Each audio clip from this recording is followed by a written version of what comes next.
everyone. Welcome. Here I am Kaija Schilde. I'm Associate Professor of International Relations at the Pardee School and the Director of the Center for the Study of Europe here at the Pardee School.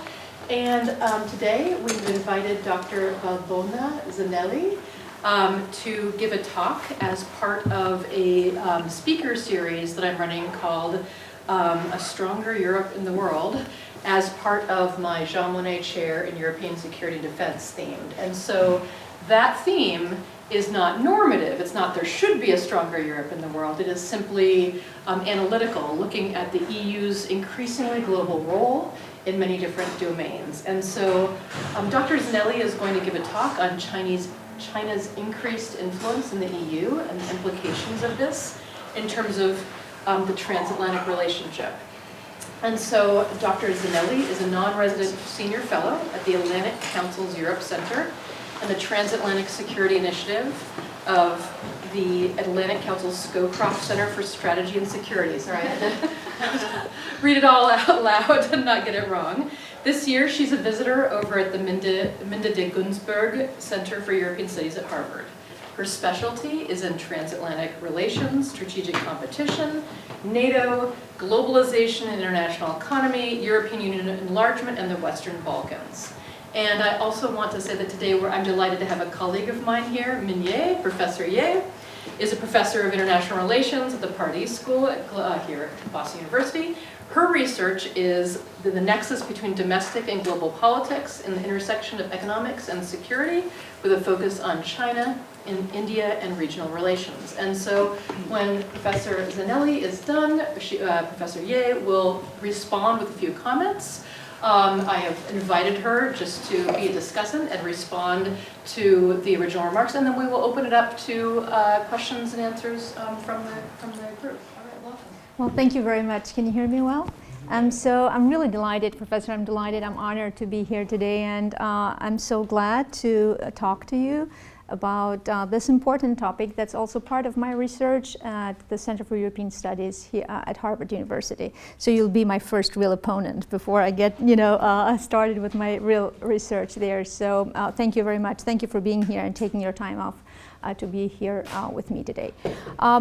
As it was explained, I will talk a little bit, maybe we'll do like 25 minutes, 30 minutes. I'll talk about how I see Chinese influence in Europe, how that has increased over the last a decade, I would say, and how that impacts transatlantic relations in the future, or giving some recommendations also on the importance of transatlantic relations on how to face the challenge that comes, or not, an opportunity from Chinese increased influence.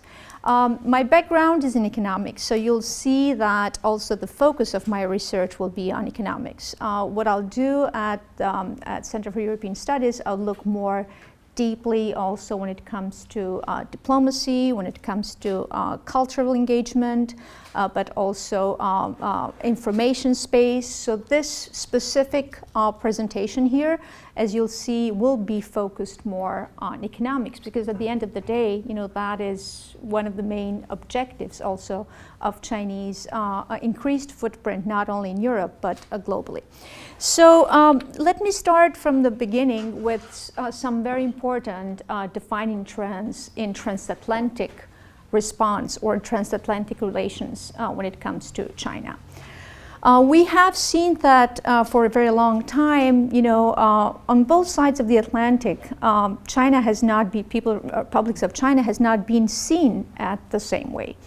There have been areas where we have seen more convergence, areas with less convergence or divergence sometimes. That is changing now. It's becoming much more closer alignment, but also areas with asymmetric interest. And when we talk about asymmetric interest, the most important one is China viewed as a security challenge for the Europeans like it is for the US.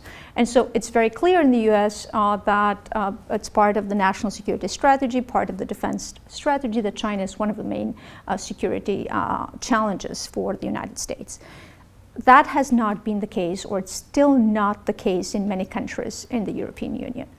While here in the United States we see bipartisan consensus about the threat that China poses, and that is important because it's driving US policy towards China, and we have seen that Congress has taken a leading role also in this policy making. That is not the case in Europe. That is not the case in Europe because there are 27 member states that have different interests. That is not the case because there's not a real awareness also in the business community. So there are these divisions between what security leaders or politicians in some countries are becoming more aware, and how the business community is looking at China. We have to say that European leaders have grown more skeptical on China, and that is creating more convergence in terms of transatlantic response, transatlantic relations, and so that's paving the way for strengthening transatlantic cooperation on China. And in my presentation, you'll see in the slides, I'll mention a couple of important steps that have been taken at the European Union level. Mainly, European Commission has taken a very strong role in terms of how China is impacting Europe economically, but also from the cultural perspective and diplomatic and somehow security perspective too. And I would say that Russia's brutal aggression to Ukraine and how China reacted to that has been also a game changer in Europe from the perspective of how to view China in the future. So before we talk about Chinese economic engagement in Europe and how that has changed tremendously in the last few years, last decade, I'd like to bring a kind of more very quickly general perspective on the European economic landscape. What we see, and here I'll use European Union and also Europe, which is different, and I'll try to explain that also in terms of how China is viewing Europe and how it's viewing the European Union in their tools that they're using, the strategy they're using to exert more influence. So we have had in Europe a devastating economic impact from COVID-19 pandemic, and we should recall that comes after the 2008-2009 crisis, financial global and Eurozone crisis. So many countries in Europe, in the European Union, had not really fully recovered from the crisis when the pandemic hit. And here I'm talking more about some countries in the East, but also countries in Southern Europe. And so this economic impact has created more divergence in some areas inside the European Union, more inequality in terms of wealth of people, but also some sense of insecurity that you feel in the populations. The Russian war in Ukraine, of course, created more economic contractions, energy shocks in Europe. And if we take it as a whole, Europe, it's not in its best shape. And if we take it's gone from crisis to crisis, and we need to say that actually, it has reacted well. It has responded pretty quickly to all the crises that's been facing since 2008, 2009. So Eurozone crisis that was followed by Brexit, then refugee crisis, immigration, legal migration crisis in 2015, 2016, COVID-19, and now war in Ukraine. That has completely changed, I would say, the security architecture of Europe.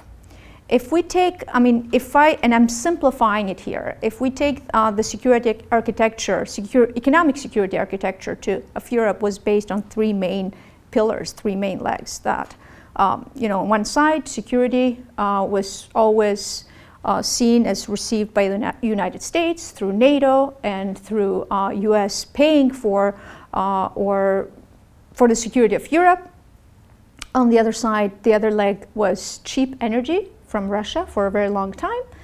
And then the third one that we're discussing more today is big markets and cheap products from China. So all that has changed. And so we have to really appreciate and understand how difficult it is also for bureaucratic institutions such as the European Union to react quickly. And actually, I will say that has been successful. Let's look at how the EU faced the energy crisis. Was pretty successful. It's more, was way above the expectations of many policymakers, economists, and even populations in Europe. But all the crises in Europe have, on the other side, have intended and unintended consequences. And some of those consequences are internal political divisions that have been created in Europe, challenges. There has been some sort of, when it comes to threats in Europe, there has been a regionalization, or there was a regionalization of threats in Europe. Countries in the East were looking more towards traditional threats coming from Russia, and then countries in the South was more about migration and are there, either hybrid threats. And so if you add there the strategic competition, if you add there more massive disinformation campaigns that we have seen in Europe over the last few years, and now Europe is looking forward to, we're looking forward in Europe to the new parliamentary elections, and the question is, how that will impact voting in Europe, since we have all these crises one after the other, and the different narratives that have been created over the last few years. So in terms of economics, as I was explaining on the devastating economic impact of COVID and Russian war in Ukraine, in terms of average economic growth rate in Europe, it's going to be for 2023 much lower than expectations, is less than 1%, or it's exactly 0.75%. And that comes after a 3.5, almost 4% growth rate in 2022. So after the pandemic, growth rates started increasing, so now it's going down again. So that is going to be a big challenge because that's going to translate directly into less competitiveness for European companies, but also it will affect people with higher unemployment rates, etc.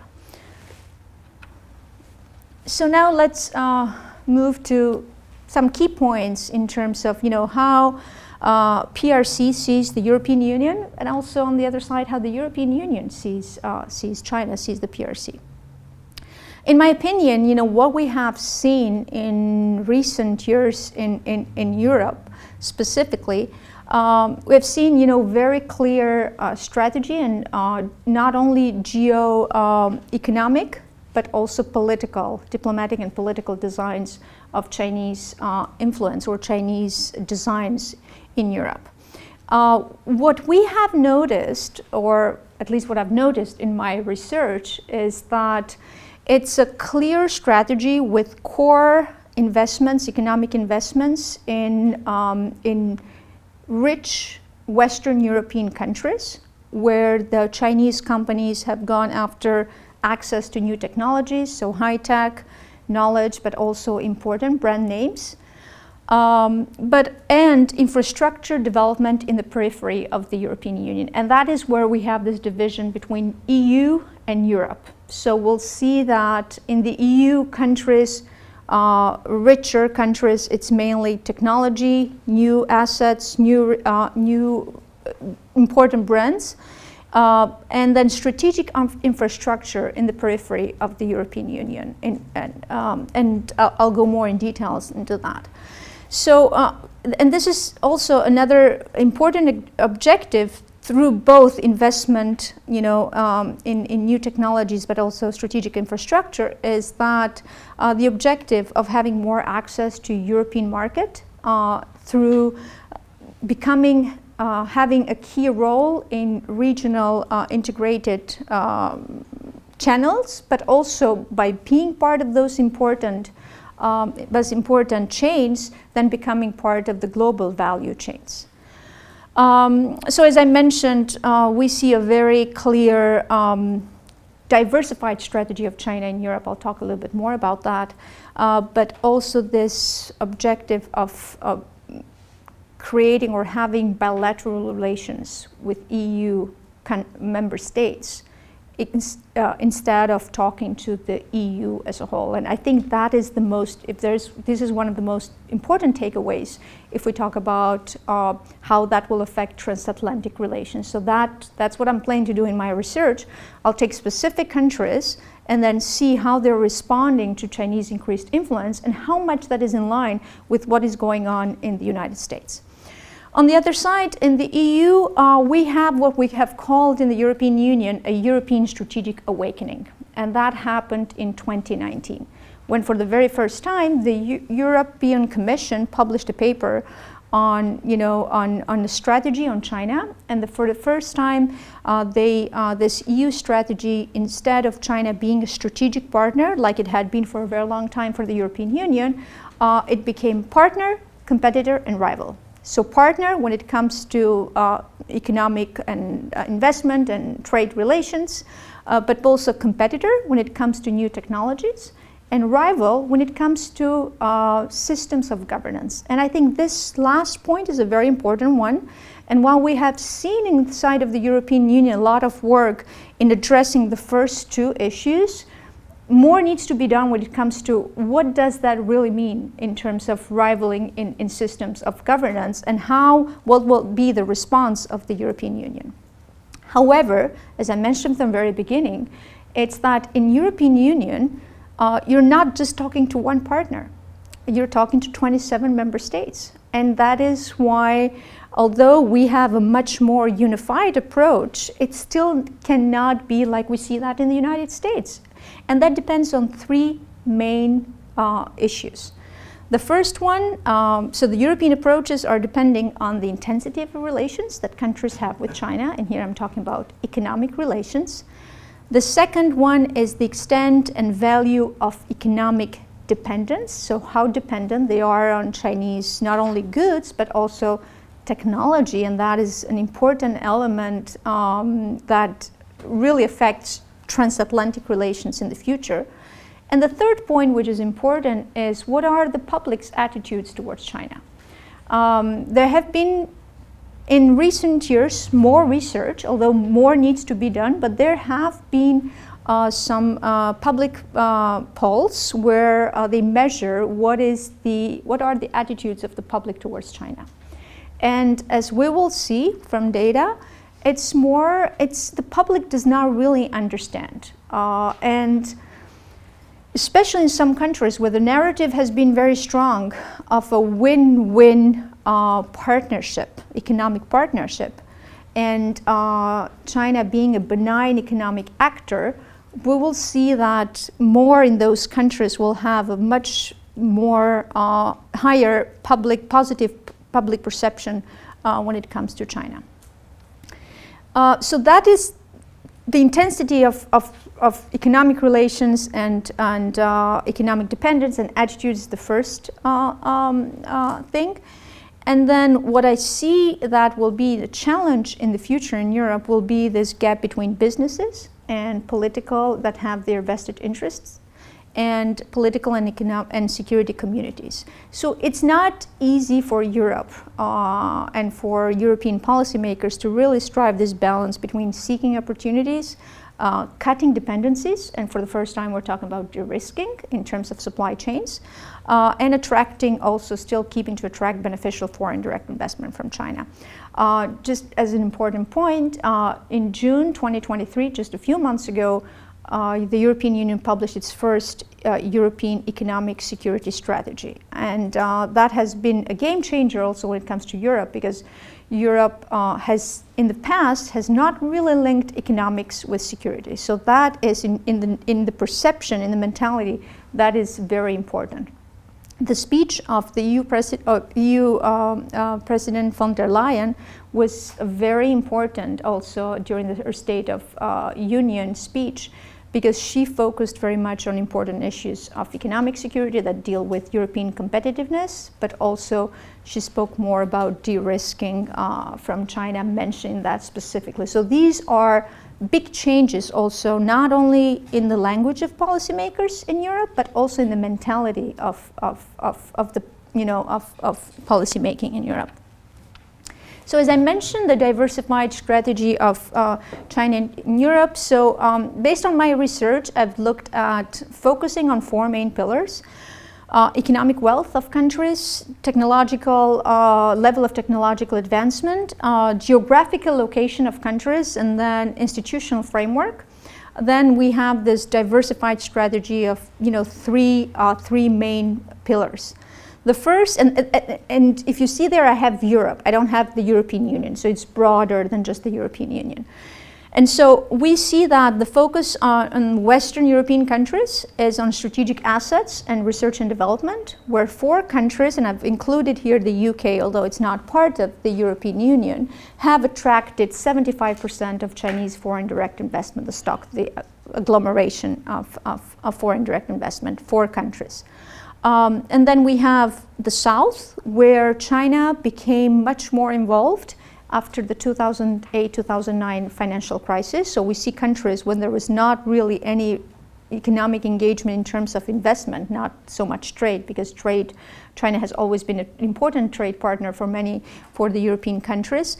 But then we saw higher involvement after the post-2009 economic crisis in the privatization process, acquiring stressed European companies that were suffering the consequences of the crisis. And then we have a third pillar, which is Central and Eastern Europe and Southeastern Europe, the Western Balkans too. So here we have what is called the 16+1 platform that turned into 17+1, and then now it's back to 14+1, but it's not clear yet. It's not clear how big the platform will stay or will become in the future. And so this is interesting because here we have a grouping of countries where are both European Union countries and countries that are candidate members like those in the Western Balkans. Why this platform is important is that it also came before the Belt and Road Initiative. So the platform was established in 2012, and in my opinion is that that was the first really try in terms of exerting more economic and diplomatic influence in Europe and understanding what the response will be.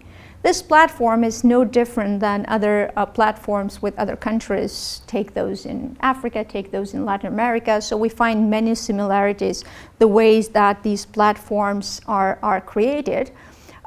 We can say there's even competition among countries, or it was at the very beginning when the platform was seen as an important tool for economic development of these countries, especially infrastructure development. However, now, 10 years after, 11 years after, we see that there are differences. There are strategic partnerships inside this platform where most investment from China has gone, and so the platform has been used more as a diplomatic tool to show that the increased diplomatic influence of China in Europe. Very quickly, and we don't have much time, so I'm going to run quickly through the slides, and I can leave those with you in terms of the data. You see, I want to explain, when we look at economic relations, it's important to distinguish between trade relations, and China has been an important trade partner for the European Union for a very long time, but also then investment relations, because that was the game changer in Europe. This is where we started seeing a different response from the European Union. In terms of trade relations, China and the EU have been main trading partners for a very long time. China is the 3rd largest export destination for the European Union. But if you look at the data, it's only 9% of the extra European Union exports. Because when we talk about trade, trade mainly happens within the European Union in terms of exports and imports within countries in the EU. And so the 3rd largest also, so the first one is the EU itself, the second one is the United States, and the third one is China. So, but it is the largest import destination when it comes to the Chinese products in the European Union, and they make up 21% of the extra EU imports. If you see there in the graph, we'll see that in the last 10 years there has been an increase in trade, but that has been, if you look at the colors there, has been heavily tilted in favor of China. So we have seen an increase of Chinese imports in the EU market, although exports have increased. However, it's not at the same rate. So if the trade balance in favor of China was around 120 billion in 2012, it's almost 400 billion in 2022. So that has increased significantly. And so that explains also response from many EU countries.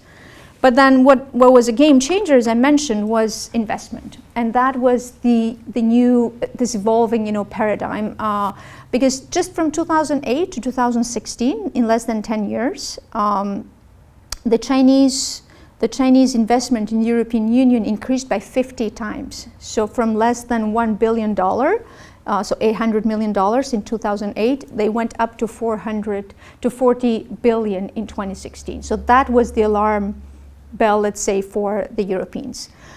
And that's why we we saw the strategic outlook that was published from the European Commission in March 2019. Of course, and this map shows the stock of foreign direct investment. So you see in Europe, if we include the UK, it's almost 80 billion, the country that has attracted most of Chinese investment. And then in the European Union, we see Germany, Italy, France.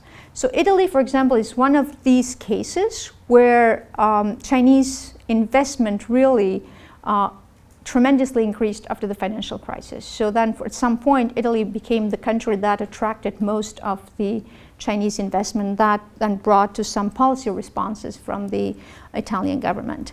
What we have seen since then, we have seen a ramped up regulatory scrutiny on foreign direct investment in the European Union.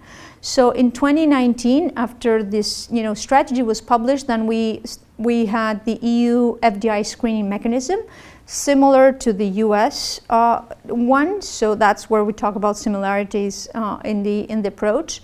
Now and then there was a white paper to limit capacity of action in financial markets, and now there's work being done when it comes to procurement, foreign subsidies, and actually even in the procurement, the foreign subsidy is the most important part, and we can talk during the Q&A about examples in Europe, because although the EU has been very fast, it has been reactionary. So we have seen things that have happened in many EU countries, and then the EU has responded with the necessary, policies in place.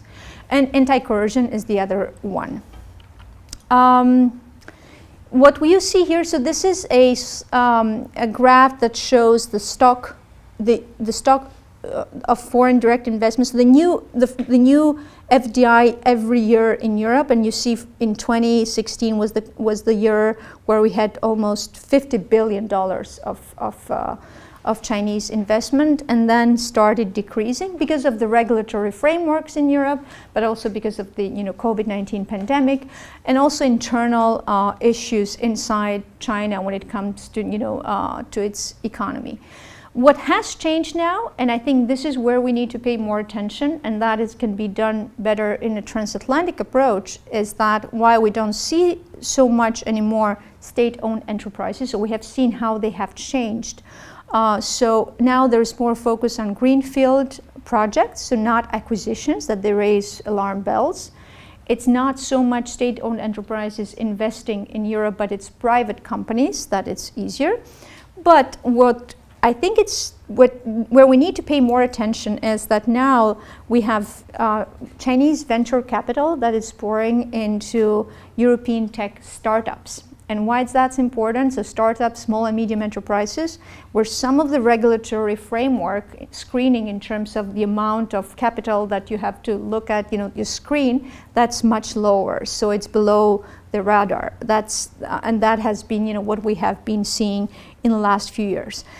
And then on the other side, in Southeastern Europe, so non-EU countries, we still see development in infrastructure, and there we still see state-owned enterprises that are the main players in the market. When it comes to European investment in China, so in 2016, for the first time, the paradigm changed. So Chinese investment in the European Union were higher than EU investments in China. And so since 2018, we have seen a decrease of European investments in the Chinese market. However, we had this sudden increase in 2022. The slowdown in growth was blamed both on long-standing hurdles that European companies are faced in the Chinese market, both before entering the market or after the entry, in the market. But also they have to do with China's slowing economic growth that have pushed some of the companies to invest elsewhere. I'll say a few words about the Belt and Road Initiative. So, as I mentioned, the 16+1 came before Belt and Road Initiative. So all these countries that are part of the 16+1 platform, now 14+1, are all official members of the Belt and Road Initiative. So you're looking at your project also from the security, paradigm, the security perspective. So the map that I've put together here shows European countries, both EU and non-EU countries, that are NATO members and part of the Belt and Road Initiative. And if you look at the map of Europe, so those are the countries in blue with the red dots.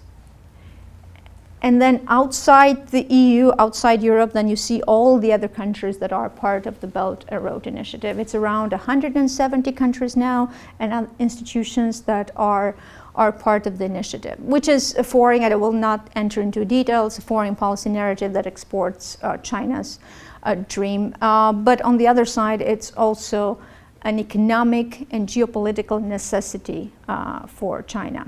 So if we saw that back in early 2000s, so this is part of what's called Chinese going out strategy.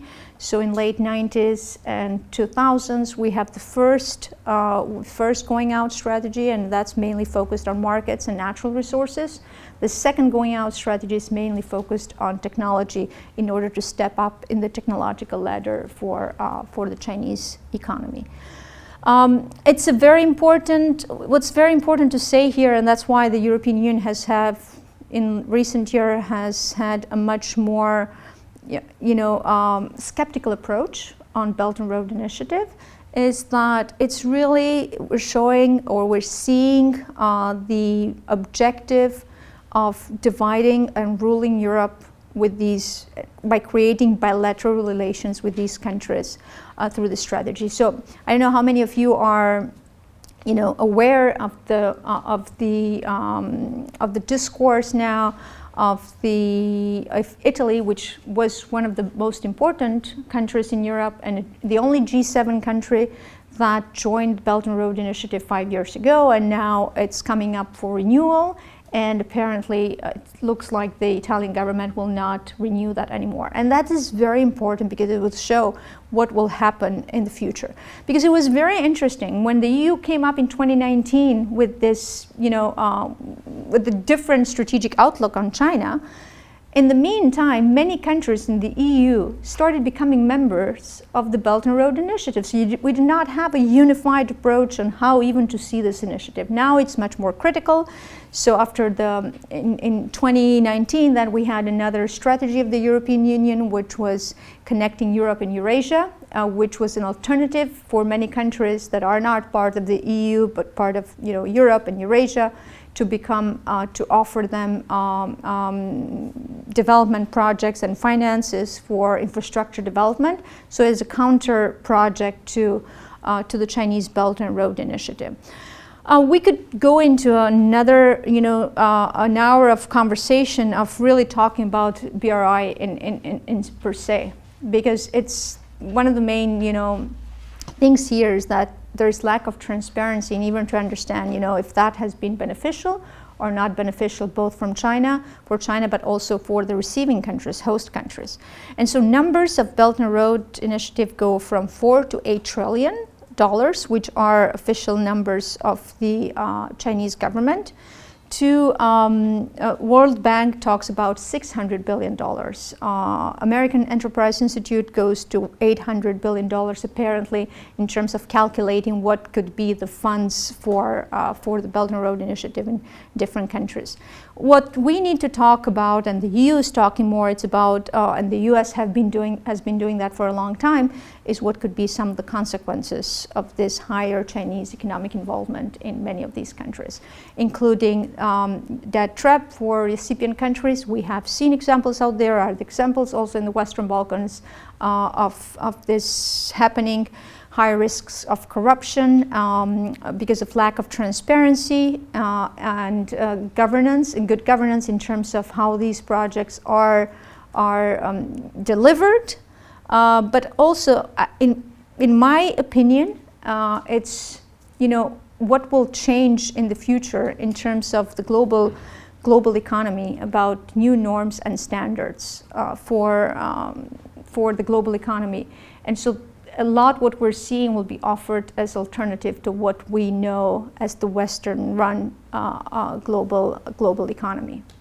So when China in 2001, was invited to enter into the WTO, and that brought really the massive change in terms of successful economic development in China. It was important for the global economy too, is that it came as a rule taker, the rules that had been decided after the Bretton Woods from the Western powers. And then we saw that very quickly China became a rule shaker, and that's why we could not come up with decisions anymore at WTO. We had, paralyzed institution for some time, so we're trying to see, how what reforms can take place. But now very openly we're hearing the Chinese leadership talk about new norms and standards. So from rule taker, rule shaker, now wants to become a rule maker. So I think this is an important area of focus that we have to look from the transatlantic perspective. Very quickly, I mentioned at the beginning European attitudes on China. It's a very complex relationship based on data from 2022 from the German Marshall Fund. 25% of countries see China as a partner, 29% as a competitor, 18% only as a rival, and 29% don't really know what China is to their country. And these are it's not all Europe that has been studied. So if we look at actually some countries in the Balkans, or we see even higher public support for China. And this shows based on the countries that have been studied, how it's seen. What is interesting here is that, for example, Lithuania is a country that the first one to pull off from the 16+1 platform. And you still see that in the population, 29% think that China is a partner, and more than 36% they don't really know. So that talks more about what we need to do in terms of strategic communication and public diplomacy into explaining things.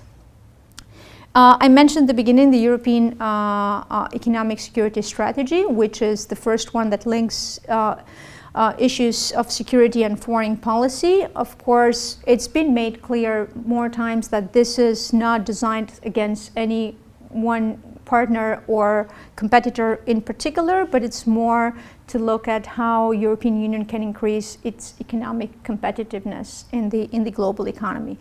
So if we take actually, if you look at if we take the last 20-something years, if you look from 2000, I think the share of the European economy in the global economy was around 15%, 16%. If we look now, it's less than 7%. So that is shrinking. And that's why it becomes imperative for the EU to focus more on European competitiveness.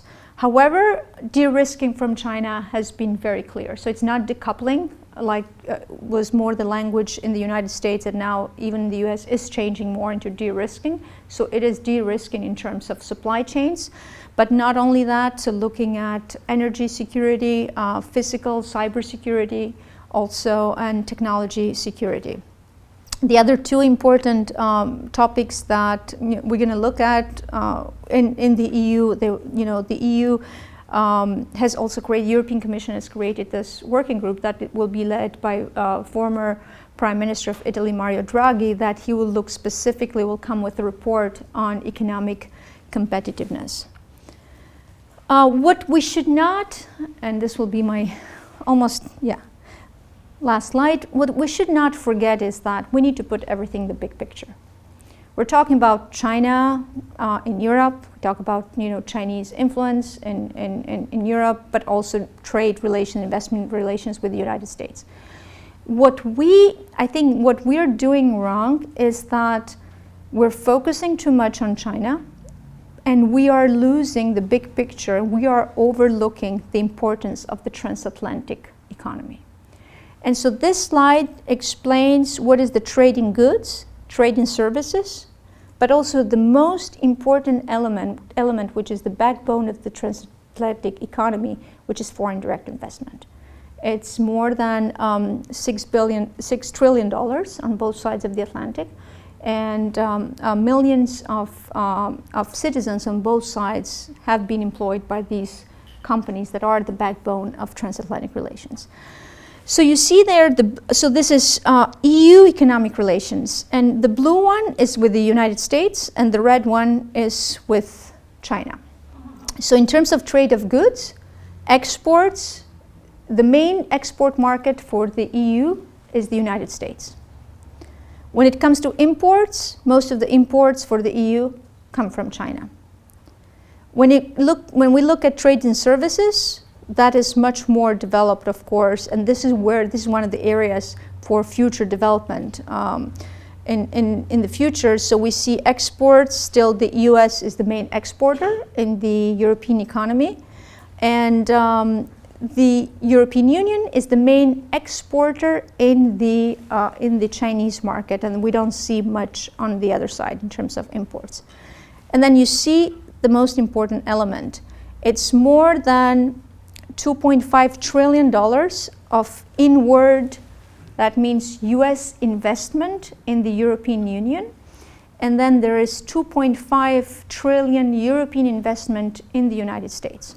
And if you compare that to the red bars that are Chinese investment, that is still very, very, very small to compare to the transatlantic relations, both trade and investment. So I think where we have been missing the point in the past too, creating a lot of debate and creating narratives that have not served relations, also pushed by other malign actors, I should say that, is that we have been focusing too much on trade. It's not trade that's important. You know, it's investment that's the backbone of transatlantic economy. And that brings me to my last slide, that on the need for a transatlantic strategy on China. I think this is the only way for both the EU and the United States to have a strong bargaining power and bring China at the table to to have a level playing field for economic competitiveness in the global economy, because at the end of the day, that is the main objective. And then considering the importance of the transatlantic economy, some of the things that have started, to being worked on is harmonization of investment rules between US and the EU. That will bring huge benefits for companies, especially small and medium companies on both sides of the Atlantic. Service market, it's very important. So having a liberalization of the service market, that will also be important for economic growth. Transatlantic cooperation in research and development, and we already know there are working groups on both sides that are working together on focusing on R&D, but also this transatlantic supply chain. So now we have heard, after COVID-19 pandemic and then after Russian aggression in Ukraine, more of nearshoring, and then we had friendly shoring, and now we have allied shoring. That is important in terms of de-risking too. But also, I think what is important is to not only focus on liberal standards and democratic values in terms of as the basis of trade and investment, but also focusing more on not only capacity building, but also supporting through development funds and also capacity building countries that are not part of the European Union, that are important players, such as the Western Balkans or Eastern Europe, where we have seen a major change in terms of relations between these countries and China, where we see a much higher presence of China in these countries. So these are some of the points that I'm also working on in my research for the future, and I thank you very much for listening to me. I think we went a little bit longer, but we still have time to continue with the conversation. Thank you very much.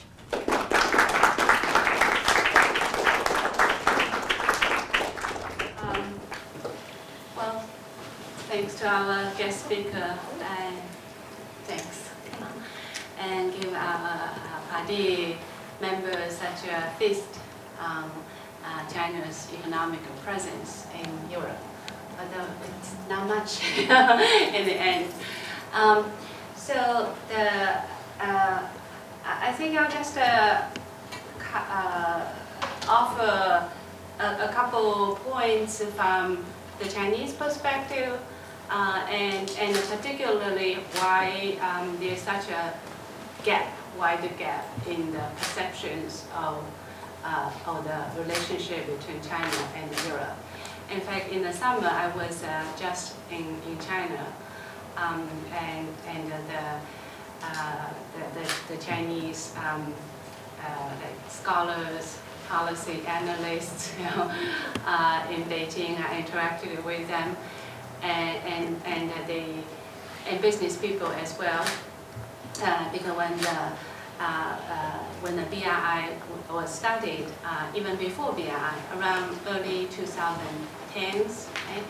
I work a lot with Chinese private business in the localities, and they were very eager to start venturing into European markets, right? And then during the BRI, of course, Europe was identified as this really important destination for the Chinese business.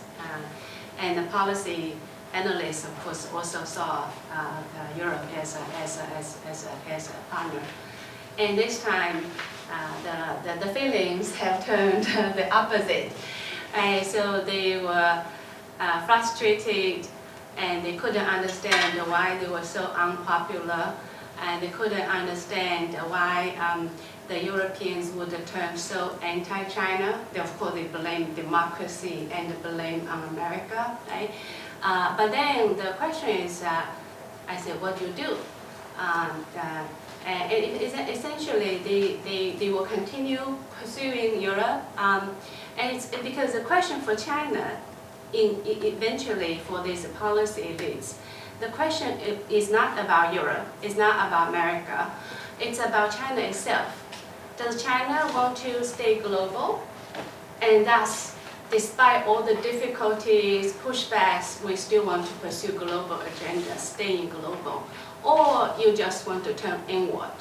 And I'm sure there are plenty of Chinese within China just want to be turned inward.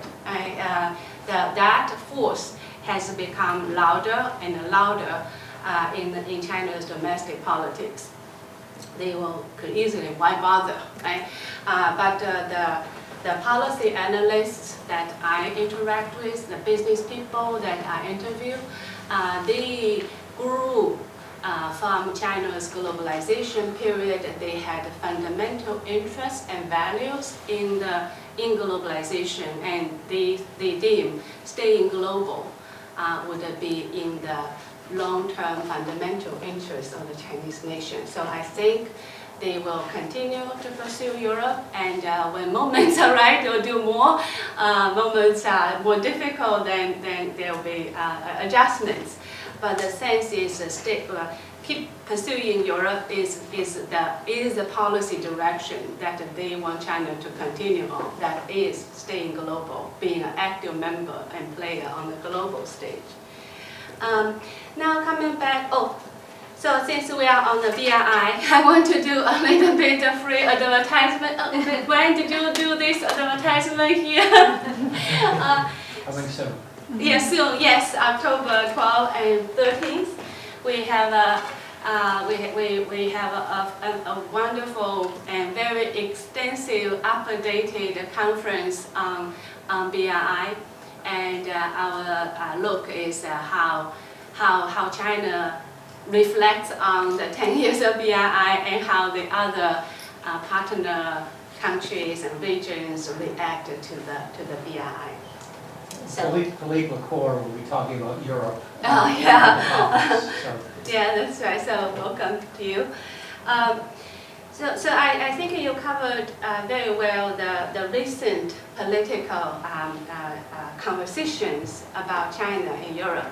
Well, of course, Europe is a very long topic in China, so maybe I'll just give a little bit this historical treatment. China's relationship with the world, the modern era, started with Europe. British was the first empire opened China. But I say this because to that period, 1839, and then all the way to 1910, and China actually was perhaps the only major country that were under colonial empire's threat, but kept being an independent country, was never colonized. So there is a fantastic new book by a historian Shirley she wrote about the age of great power rivalry and how China maintained its independence in this colonial period of great power competition. Then the question is, how could China maintain the independence while facing the colonial encroachment? And the story within China, and that experience was taught to the Chinese educated class, right?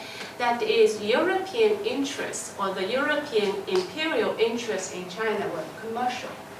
It was not about territory. The European powers were not to conquer Chinese territory, with the exception of the tiny island, which the Chinese didn't care anyway. It's practical. So the sense of European powers being practical, being commercial, that it's a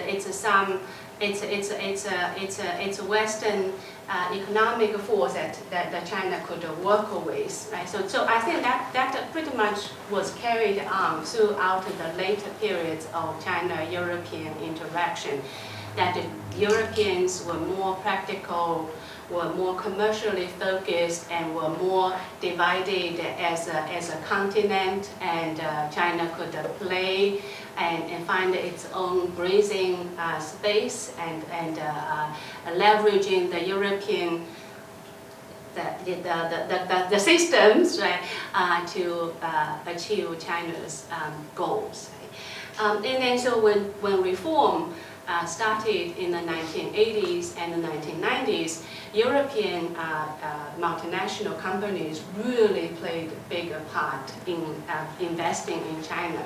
So for those years, the automobile industry were entirely basically taken over by European companies and plus Japan's. And Speed Rail, now in Shanghai, we still have this Magno train connecting Shanghai to the airport, super fast, like 600 kilometers per hour. And that was German technology. So the 20 years of global reform period in China, the relationship was Europe represented advanced industrial power, technology, much more advanced goods. So the Chinese market open to those, and through this operation, they learn, they catch up. But meanwhile, the Chinese immigrants going to Europe and labor-intensive goods were really going to Europe, like the U.S. as well. So I grew up in a city in China called Wenzhou, and we have so many immigrants in Italy, Spain, and France. You can actually find the Wenzhou towns in these places, and so the relationship again was very dense and very frequent and also very extensive, but they were not symmetrical. So what you observe is the new phenomena after 2008, right? So after 2008, the global financial crisis, and then the Chinese were the main players in the rescue package of the global financial crisis in 2008, and after 2008, as Europeans and also American MNCs were largely weakened, so the Chinese investors, companies took over lots of these overseas projects in global south, and meanwhile they entered in strong folds in Europe. So post 2008, we begin to see the rising investment and incorporate the kind of bigger, more deeper impacts on the other side. And then 2017, post 2017, I think that marked another new phase So if 2008 to 2016, it's a very extensive, rapid change and growing growth in China's involvement in Europe. I think it was perhaps it's too quick, too soon, right? Because Europe was not used to this type of relationship and was very, very new. And then post 2017, of course, we now know that U.S.-China great power competition was pretty much decided. Right? So since then, I think what we are now under is really the great power rivalry period. And in this time, what would be the Chinese option? Right?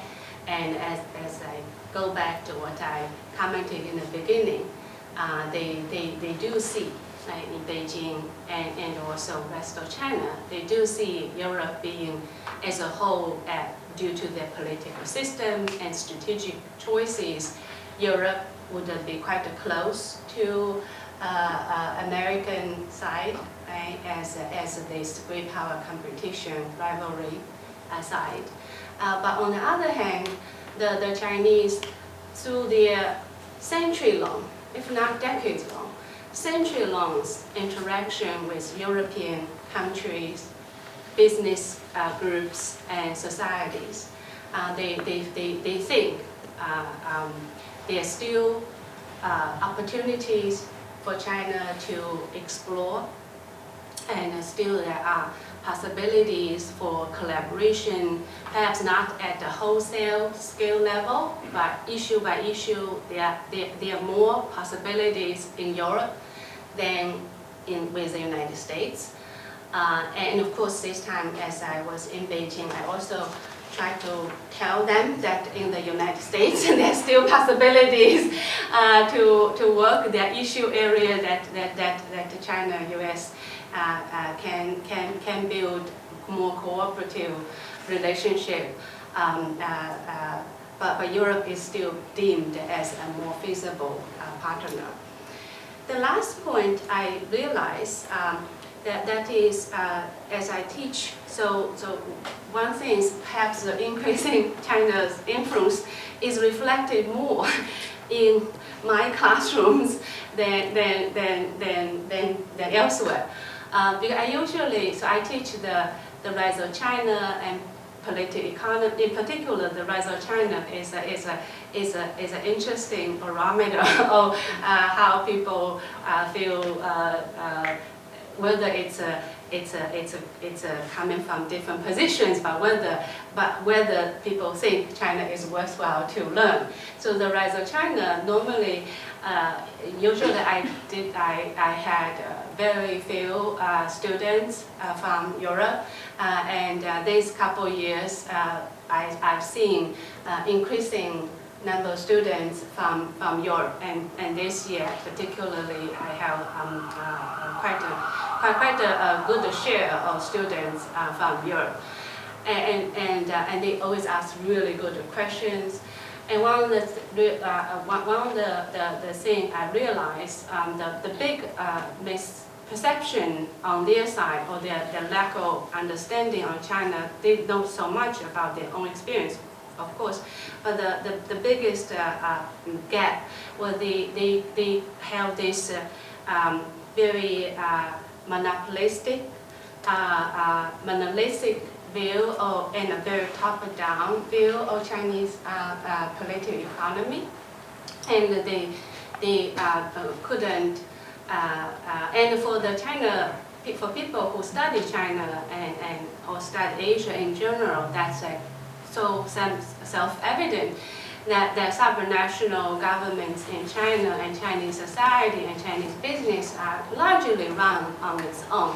And oftentimes, like big geostrategic initiatives came from local entrepreneurial initiatives. So the Chinese system is definitely not monolithic, and it's much more bottom up than top down. So for the BRI, for example, the 16+1 was sponsored, promoted, created by the city in Zhejiang, Ningbo, and the city's goal was to make itself as a hosting place for the 16+1. Thus, they could become a so-called global city. Why they want to become a global city?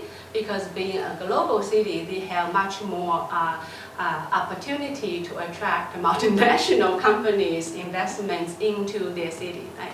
And the other flagship program, the China-European Railways, that's again started before BRI, expanded during the BRI, was originated from Chongqing. And then the localities seized BRI to connect other routes. And so the kinds of, and Italy, another very good example, it's Wenzhou's entrepreneurs spent years creating the expo in Italy, again drawing on the existing immigrant entrepreneurial ties. So in China, in a way, I think the state is both like very important because all the roads, infrastructure, the low housing cost, and those were all provided kind of by the state. But day in, day out, you don't see the state, so it's quite invisible state simultaneously. But and going to Europe, the business interests still dominate in China's motivation in Europe. Well, thank you very much. I think you brought a fantastic perspective. If in my research I'm covering more from the European perspective, this was very important to see how that is viewed in the eyes of Chinese enterprises and Chinese companies, and also in terms of more policies. So if I may, a couple of points that I think are important in the conversation that we're seeing in this changed narrative also in Europe and changed policies in Europe. I think first it has to do more with the assertiveness of the Chinese leadership in terms of in the global economy, and the first thing. The second thing, it's the alarm bell of the global pandemic. So at some point, that was an alarm bell for Americans, Europeans, I would say more, globally, about the disruptions in the global supply chains. And so I think it was a realization of policymakers more than companies, and then populations, that we had seen for more than 30 years since the 90s, but then more in early 2000s of this, we're talking about this hyper globalization, that we have seen a voluntary deindustrialization in the case of the United States. But also when we look at European companies too, it's voluntary transfer of technology also. And so if we keep in mind the objectives of Made in China 2025, Made in China 2030 now, in terms of important areas that also the government has been focusing on developing and being really independent, because that comes from Chinese also leadership in terms of technological advancement and not depending anymore from Western companies and Western countries. I think these have been some of the things that have changed the narrative also in Europe. And I believe that relations in the global economy are very important for both European in this case, but also American, to collaborate with Chinese companies. So the only thing that I think what we need to pay more attention is this reciprocity. And I think this is what we have seen in Europe that has been raised over the last few years. So as you may know, for a very long time, Europe had in negotiation with the People's Republics of China, the CAI, the Comprehensive Investment Agreement, that was looking at investments on both sides, and that had been in negotiation for a very long time. It passed in December 2021. It was signed by the EU Commission. That it was blocked by the EU Parliament because some important areas had not been. So I think for the future, as we work together, I think is really focusing on having a fair, level playing field for companies on both sides, on all continents, in order for these companies to have, to be competitive in the global economy in these important markets. All right, wonderful. I'm going to open things up to the group then. Sarah. Yeah, thank you for this. This is super interesting. So I work mostly on Latin America's relationship with China, and I'm less familiar with the European side, so this is super interesting. But one of the things that surprised me about your talk was you mentioned debt trap diplomacy.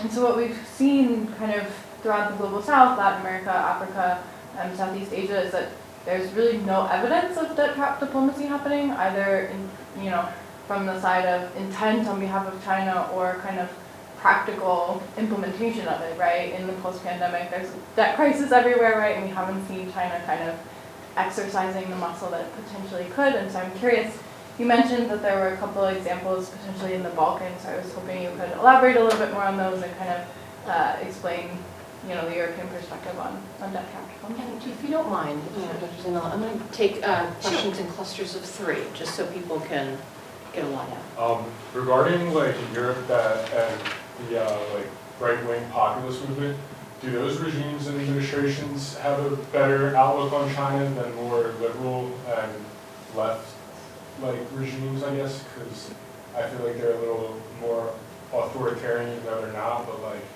they view China's regime as more friendly, and if that makes sense.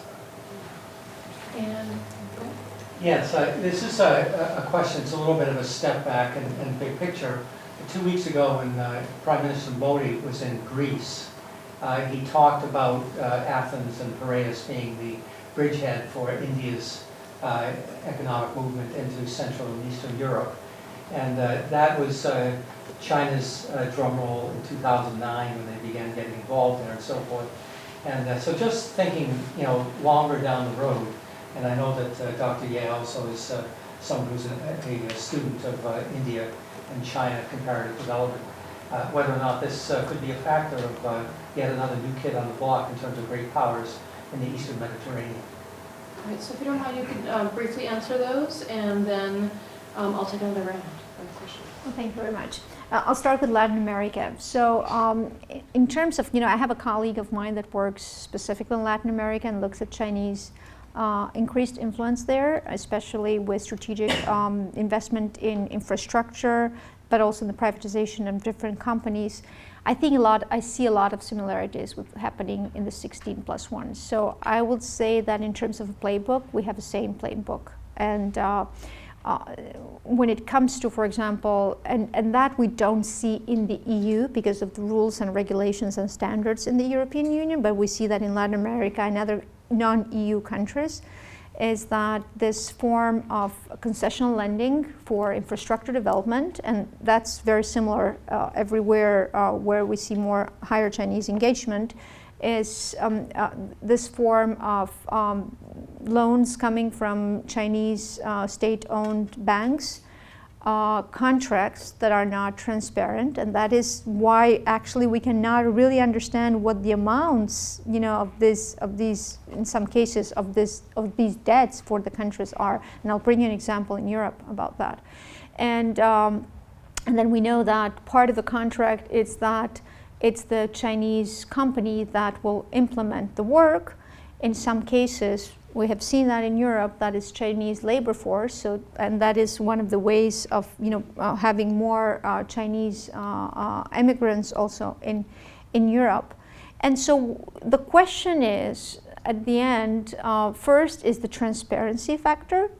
The second one is, what are the real benefits for the host country, except of that infrastructure work that is needed? And that's why we say that we need to pay more attention to where there's infrastructure modernization needed. And then the third is what could be some of those dependencies.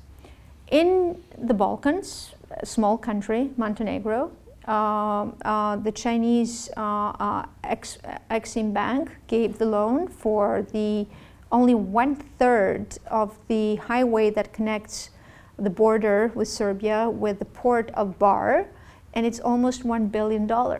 And if you take that, it's more than 30%, it's 36, 37% of the sovereign debt of the country.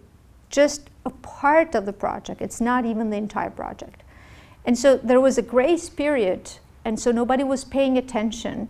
And then when it came into starting payments of the loans, that created a real crisis. And then, the government worked with European banks, with some European banks and then US banks, so there were consortium that they started supporting for the payments of the loans. So that those could create. And then we have other examples in Asia, we have examples in Africa that, countries were not able to pay back, and either the infrastructure or the port in other places will go to China. But also, that has been also part of diplomacy, because even renegotiating the terms of the loan has been part of the Chinese diplomacy, saying, okay, so we'll help you out. So we're here to save you, kind of, perspective. So we see that, but I agree with you that there's not enough data out there. And because of lack of transparency, we don't even know what the amounts. And I agree with you that at the very beginning, this idea of the Belt and Road Initiative was that every kind of investment was thrown into that the Belt and Road Initiative. So it was not very strategic in the sense of what we need. And then we see that there is changes and there is more, capital control even in terms of what is financed, because some of the, they have not been positive also for the Chinese banks when the, countries could not pay back. So now we have a much better calibration to understand what really is investment, an important strategic investment of the Belt and Road, and what else is thrown into there, maybe other smaller investment that existed in particular countries, and they were all thrown under the Belt and Road Initiative umbrella. So the fact that there is criticism now in some of the host countries is making even the Chinese government to reconsider the strategic investments of the Belt and Road Initiative. We'll see, in my opinion, that will continue in the future because, as I mentioned, it's necessity, it's geopolitical and economic necessity. It started, although the initiative changed a couple of times, even the name, it started because of the excess, the export of the excess production going from cement and other companies in China. So it is important. The second point is interesting. I've not looked particularly on the analysis of looking, authoritarian or close to authoritarian regimes and how they link. However, as I mentioned, I've not done this research, but if you look at strategic partnerships, because even within the EU, even within the 16+1, you have strategic partnerships with countries. So the strategic partnership in the 16+1 is one with Serbia in the Balkans, and that is the main player, where more than 70% of the investment have gone to Serbia. Even in terms of trade partner, of course, is the bigger economy in the biggest economy in the Western Balkans, so more than 50% of trade and all that, but also in terms of cultural, security, cooperation, military cooperation. So Serbia is one in the Western Balkans.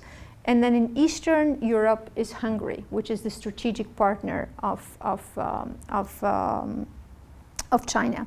So it's an interesting point, and I think we need to pay more attention to research.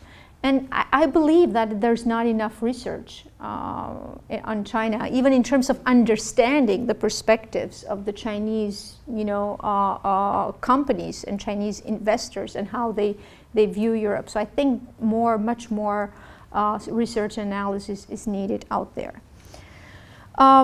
Great point on India as a new, as potential new player, and that is even important for Greece. So Greece is looking at India as also, it's looking at re-engaging in their relations with Asia, seeing Asia as important, Asian countries as important players, but also more specifically India.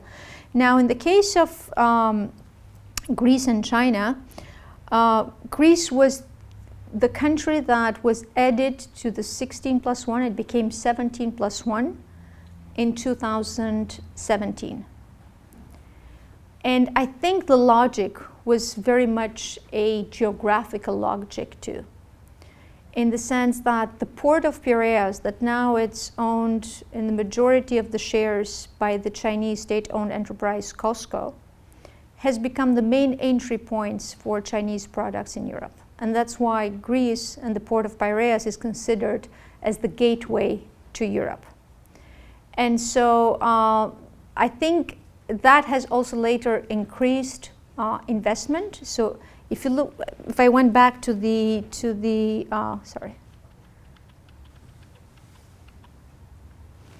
to investment, Greece is also an important player. It's almost it's an important player for China in Europe. So some of the ideas that have not completely worked out in terms of the BRI was the idea to, of course, port of Piraeus and that create railway links, and that's why Serbia was the other strategic partner. So you go from Greece to North Macedonia and then Serbia, and then from Serbia to Hungary. So it makes all sense in terms of the transportation routes. And the other projects there was the important railway between Belgrade and Budapest, which that will have been a very important one. So to go back to standards and rules, while most of the work has been done on the Serbian side, on the Serbian part, of the railway, the European Union has blocked for a very long time the project because it was not according to the rules and regulations of the European Union. So those are, I think, the divergences also inside Europe when countries are not part of the European Union that have to abide to rules and regulations and standards.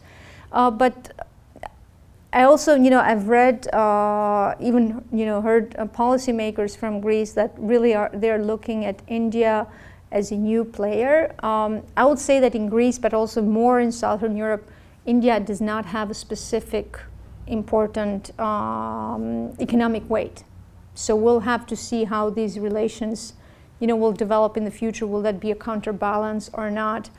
But if you compare that to the Chinese influence, economic influence, it's much higher than the Indian one. So unfortunately, we are out of time. So please join me in thanking the speakers.